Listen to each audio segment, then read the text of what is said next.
Now to Ukraine, where a maternity and children's hospital was bombed despite a supposed ceasefire from Russia and despite basic humanity of not bombing children.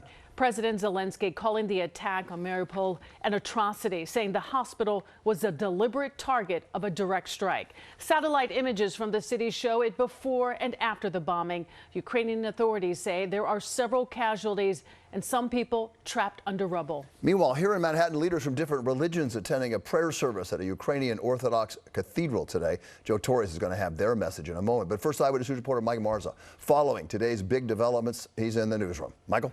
Bill and Chade, horrifying developments they were. Back to that hospital, sick kids and moms about to give birth, bombed in what was supposed to be a safe haven, a children's hospital.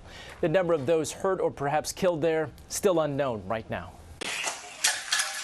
Tonight, rescuers are desperately searching for survivors in a maternity ward. Ukraine says a Russian airstrike hit this facility that also houses a children's hospital in the southern town of Mariupol, blowing out windows and walls and leaving a huge crater outside where charred shells of cars dot the debris-covered parking lot. Officials fear children may be trapped under the rubble.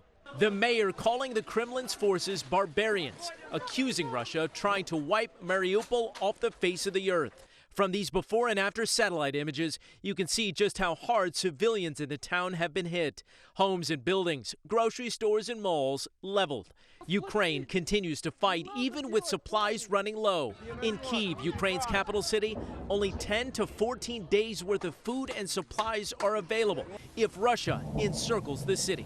I tell to people, we never give up because it's our land, it's our city, it's our family. We defend our future.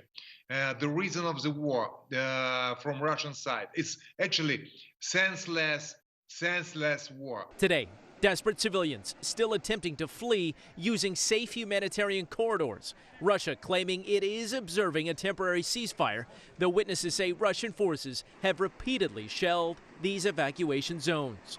We've been hearing the sound of bombardments over the last hour as civilians try to get out. The Pentagon says in 2 weeks, Russia has launched more than 710 missiles, destroying residential neighborhoods and key Ukrainian infrastructure. U.S. officials say Ukrainians are putting up a fierce resistance.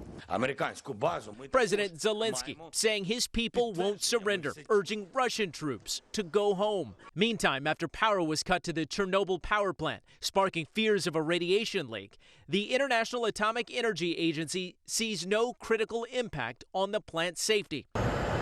As Vice President Harris travels to Poland and Romania, a trip to help demonstrate strength in NATO. And late this afternoon, the Pentagon reaffirmed its rejection of Poland's surprise proposal yesterday to transfer fighter jets to the U.S. to then give to Ukraine.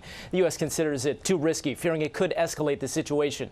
The U.S. is sending 2 high-end air defense Patriot missile batteries to Poland proactively, trying to counter any potential threat to the U.S. or NATO forces.